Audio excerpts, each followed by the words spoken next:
Halo guys, welcome back again to my channel bersama saya Hansen di sini dan seperti biasanya setiap harinya saya akan buatkan video seputar cryptocurrency. Apa kabar kalian hari ini semuanya? Semoga dalam keadaan yang baik-baik saja. Teman-teman, di video hari ini kita kembali akan melakukan updates untuk chart yang terkorelasi ke Bitcoin. Jadi kita tahu bahwa Bitcoin itu pergerakannya biasanya terkorelasi terhadap beberapa chart. Di antaranya adalah stock market Amerika Serikat yang sering kita bahas, yaitu adalah S&P 500. Diikuti juga dollar index tentunya yang berkorelasi inverse terhadap Bitcoin. Nah, kita bakalan update chart tersebut. Diikuti juga tentunya nanti di akhir video kita bakalan bahas detail kira-kira apa yang sedang terjadi di Bitcoin secara price action dan apa yang bisa kita expect berikutnya. So, stay tune terus sampai akhir video. Sekarang kita bakalan mulai dari market cap terlebih dahulu. Per hari ini secara global market cap crypto berada di angka 1,94 triliun dolar atau turun sekitar 1,34%. Nah, di top 10 coin sendiri sebenarnya keadaannya mix, teman-teman. Dominan sebenarnya justru hijau ya. Kita melihat kenaikannya ranging antara 0, sekian persen hingga kurang lebih 2%. Dan yang menjadi top performer hari ini adalah Dogecoin dengan kenaikan 2,19% menuju 0,085 dolar. Dan kita melihat dalam beberapa hari terakhir juga Bitcoin dominance itu mengalami penurunan ya teman-teman. Sehingga kita bisa melihat altcoin rata-rata itu performanya jauh lebih baik daripada Bitcoin yang dalam beberapa hari terakhir itu stuck di sebuah range. Jadi ini sebenarnya adalah peluang ya untuk teman-teman yang mungkin mau melakukan rotasi dari yang awalnya Bitcoin ke altcoin. Ini mungkin adalah saatnya gitu. Tapi bisa bertahan sampai kapan ya kita nggak tahu. Tapi kalau misalnya kalian yang sering melakukan rotasi, ini mungkin salah satu saatnya gitu. Karena kita masih melihat Bitcoin rupanya stuck, volumenya juga tidak terlalu besar untuk pergerakannya. Jadi kemungkinan besar kita masih akan melihat Bitcoin stay di kurang lebih area range yang sama sembari melihat altcoin terus-menerus merangkak naik. Nah, kita bakalan bahas langsung aja ke chart. Beberapa yang saya mau update adalah pertama S&P 500, teman-teman. Nah, kita sekarang sudah di tanggal 24 Februari. So, dalam beberapa hari lagi, atau kita anggap 1 minggu lagi, kita bakalan mendapatkan closing monthly candle. Dan kalau misalnya kalian perhatikan, monthly candle kali ini, kalau closingnya dalam bentuk seperti ini, tentunya akan menjadi berita yang sangat positif. Karena kita melihat ada sebuah candle hijau dengan body yang sangat tebal, menunjukkan ada buying pressure yang besar, dan kita sudah close di atas area all-time high terakhir.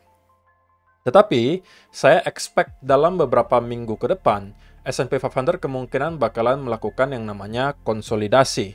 Berangkat dari mana pernyataan saya barusan? Saya melihat dari data historisnya, teman-teman. Setiap kali kita mendapatkan ada koreksi yang berkepanjangan atau koreksi yang dalam, seperti yang kita lihat di sini, contohnya ya, di sini. Ketika kita break di all-time high dan close monthly candle di atas area tersebut, biasanya diikuti 1 atau 2 bulan konsolidasi. Contoh berikutnya di mana? Contoh berikutnya yang seperti ini. Kita melihat juga konsolidasi yang cukup lama di sini. Kita sideways kurang lebih 1 tahun, 1,5 tahun gitu ya. Cenderung terkoreksi. Ketika kita close monthly candle di all-time high, beberapa candle berikutnya itu konsolidasi. Oke, di sini juga sama. Kita mendapatkan koreksi yang sangat dalam. Ketika kita close di all-time high, kita kemudian terkonsolidasi. So, kita bisa expect hal yang serupa juga akan kita lihat nanti, teman-teman. Ketika kita sudah mungkin close bulan ini, beberapa bulan ke depan kita kemungkinan akan mendapatkan semacam konsolidasi. Nah, ini contoh berikutnya. Kita mendapatkan koreksi yang dalam, kemudian kita close di all-time high, dan kita konsolidasi selama berbulan-bulan. Di sini juga sama, kita break all-time high, kita kemudian mendapatkan konsolidasi selama beberapa bulan. Walaupun tidak selalu ya teman-teman, tidak selalu. Contohnya seperti yang di sini, kita hanya terus mengalami kenaikan. Tapi kebanyakannya itu kita mendapatkan konsolidasi terlebih dahulu sebelum pada akhirnya kita melanjutkan kenaikan. Tetapi ini bisa menjadi berita baik teman-teman. Kenapa? Karena kita tahu bahwa dalam beberapa tahun terakhir, biasanya rotasinya itu terjadi seperti ini. Ketika stock market Amerika Serikat itu terkoreksi, kemudian start untuk break di all-time high, dan kemudian terkonsolidasi, itu adalah biasanya justru saat-saat di mana Bitcoin kemudian meroket. Logikanya adalah, teman-teman, para investor yang awalnya berinvestasi di stock market Amerika Serikat, mereka bisa aja melakukan taking profit karena kita sudah berada di all time high dan S&P 500 pun sudah mengalami kenaikan dari yang awalnya di akhir tahun 2022 sampai sekarang itu mengalami kenaikan 46%. Di stock market itu udah cukup besar, teman-teman. Ini kita baru bicara indeksnya, belum lagi saham satuannya, gitu kan? Nah, akan sangat make sense kalau kita melihat ada semacam taking profit terjadi di sini. Kita melihat S&P 500 terkonsolidasi selama beberapa bulan ke depan. Dan itu bisa menjadi saat di mana Bitcoin bersinar. Karena ketika investor taking profit, maka mereka pasti akan mencari aset mana lagi yang kira-kira mereka bisa taruh uangnya. Jawabannya untuk sekarang harusnya ada include yang namanya cryptocurrency. Karena tidak bisa dipungkiri, cryptocurrency adalah aset kelas yang sudah terbukti dalam 1,5 dekade terakhir mempunyai returns yang jauh lebih besar daripada stock market. Artinya harusnya itu akan menjadi salah satu opsi. Jadi Bitcoin dan kawan-kawan bisa menjadi tempat berikutnya bagi para investor saham yang melakukan taking profit untuk menyalurkan uangnya. Jadi itu adalah mengapa berita baik justru ketika kita melihat S&P 500 start untuk terkonsolidasi. Nah, yang kedua, kita mau bahas juga dollar index. Untuk sementara, dolar index masih terlihat sideways, teman-teman, dan ranging di sekitaran area 104 sampai 103. Dan selama kita masih maintain di atas area trendline di sini, teman-teman, kita masih bisa expect sideways movement tersebut untuk terus berlanjut. Sampai pada akhirnya mereka breakout dari salah satu arah. Nah, tentunya senario paling idealnya adalah jika kita bisa melihat dollar index itu justru breakdown dan close di bawah area tersebut, teman-teman. Jika ini yang kita lihat, maka saya cukup yakin bahwa dollar index akan dalam waktu yang cukup singkat itu kemudian nyampe lagi ke area support di kurang lebih 100 di sini, yang kalau mampu kita break, kita akan kemudian ke area lower low baru, yang tentunya akan menjadi berita baik juga untuk pasar saham dan juga cryptocurrency secara keseluruhan. Karena kita tahu, in general, jika dollar index berada dalam keadaan trend bearish, maka stock market dan juga Bitcoin itu cenderung bullish. Sebaliknya, ketika dollar index terus mengalami penguatan, seperti yang mungkin kita lihat dari pertengahan April tahun 2021 hingga akhir tahun 2022, pasar saham kesulitan, cryptocurrency juga kesulitan. Karena trend in general dollar index itu uptrend atau bullish. Tapi untuk sekarang kita berpotensi mendapatkan shifting momentum dari yang awalnya bullish menjadi bearish. Dan kita sudah mendapatkan wave pertama di sini dan saya masih expect bahwa wave kedua itu masih akan datang. Jackpotnya adalah jika kita bisa sampai breakdown dari area trendline ini, teman-teman. Kalau kita sampai mampu breakdown dari area trendline ini, yang di sini, maka kita bisa melihat ada bear trend berkepanjangan di dollar index. Dan itu tentunya adalah bullish banget untuk stock market Amerika Serikat dan juga cryptocurrency secara keseluruhan. Tapi untuk sementara, selama kita mampu maintain di atas area di sini, kita masih berpotensi untuk mendapatkan rebound. Yang kita tidak mau lihat terjadi adalah kalau kita mampu clear di atas area 105,6 di sini, karena itu berarti kita kemungkinan akan mendapatkan koreksi wave kedua di sini, menuju ke area 108, yang kemungkinan bisa menghasilkan semacam selling pressure di stock market Amerika Serikat yang juga tentunya akan berpengaruh nanti ke Bitcoin. Jadi area ini menurut saya akan sangat krusial untuk dapat dipertahankan oleh para sellers. Dan kalau kita mendorong di bawah area trendline di sini, ini akan menjadi awal dari drop berikutnya ke bawah menurut saya.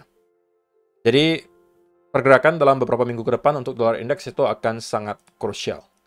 Nah, sekarang kita masuk ke Bitcoin, teman-teman. Apa yang sedang terjadi di Bitcoin? Sebenarnya dalam 24 jam terakhir, tidak banyak yang terjadi di Bitcoin selain kita hanya cenderung merangkak turun ke bawah, teman-teman. Walaupun kita melihat ada selling pressure terus-menerus terjadi, tetapi sampai detik ini, Bitcoin belum berhasil untuk break dari area range yang sudah menahan dia selama beberapa hari terakhir.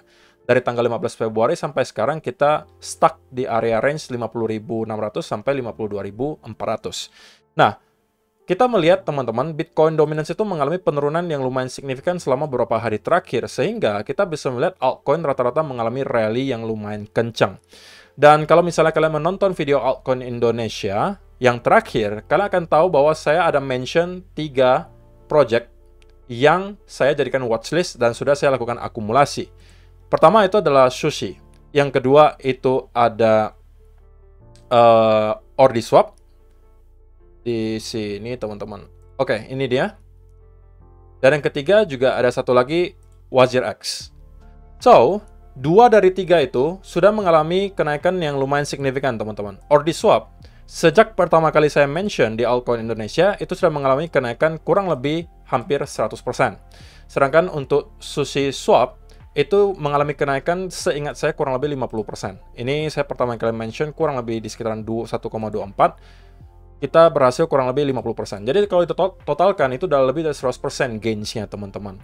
Sehingga kalau misalnya kalian yang belum sempat nonton, mungkin kalian bisa nonton dulu video kemarin, dan kemungkinan hari ini saya akan buatkan lagi video baru untuk altcoin Indonesia, untuk membahas lagi kira-kira apakah ada setup berikutnya yang bisa dimanfaatkan. Nah, inilah kenapa saya sampaikan ke teman-teman semua, kalau misalnya kalian mau mencari setup, teman-teman, jangan sampai terlalu terpaku ke Bitcoin. Karena bisa aja kalian ketinggalan banyak sekali potensi gains yang ada di altcoin. Karena kalian terfokus untuk trade di Bitcoin. Sedangkan Bitcoin untuk sementara pergerakannya itu sangat sulit untuk di-trade. Kita berada di dalam sebuah range.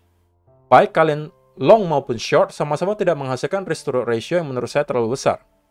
Tapi kalau ditanya, kalau sekarang bagaimana gitu kan? Karena kita berada di area support, teman-teman. Dan kita bounce dari area support tersebut, maka saya harus katakan bahwa untuk sementara yang lebih make sense, selama kita masih mampu untuk maintain di atas area range ini, di atas area 50.600 lebih tepatnya, lebih make sense kita untuk mendapatkan atau mencari peluang untuk long. Oke, karena kita berada di area support dan kita mendapatkan ada bounce dari sana. Kalau kita zoom in ke time frame yang lebih kecil, maka kalian bisa temukan bahwa sebenarnya tadi itu kita mendapatkan ada double bottom di sini.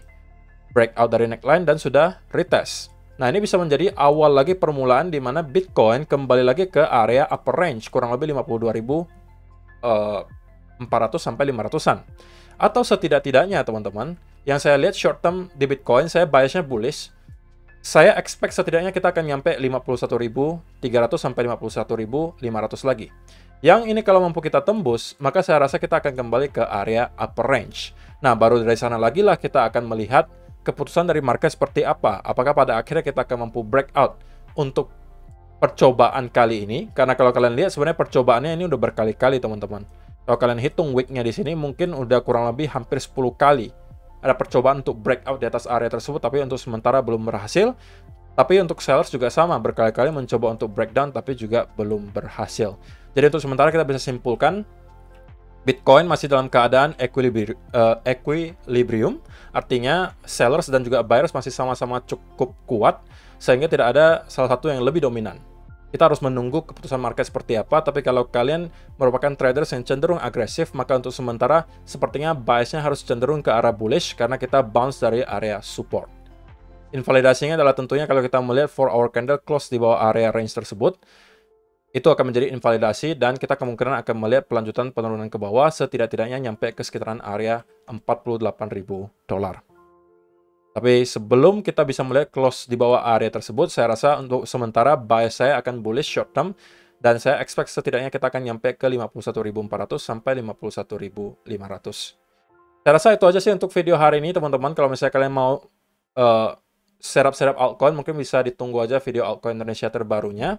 Dan saya juga kebetulan sudah membentuk satu VIP room baru. Kalau misalnya teman-teman yang tertarik, mungkin nanti juga bisa nonton di video altcoin Indonesia. Saya jelaskan lebih detail di sana. Ada beberapa komentar juga yang masuk menanyakan seputaran hal tersebut. Nanti akan saya jelaskan lebih detail di video altcoin Indonesia. So, kalau misalnya kalian tertarik, kalian juga bisa langsung aja nonton di channel altcoin Indonesia. Yang linknya juga udah saya sediakan di kolom description box di bawah. So, terima kasih untuk kalian yang sudah menonton sampai selesai. See you in the next video. Bye-bye.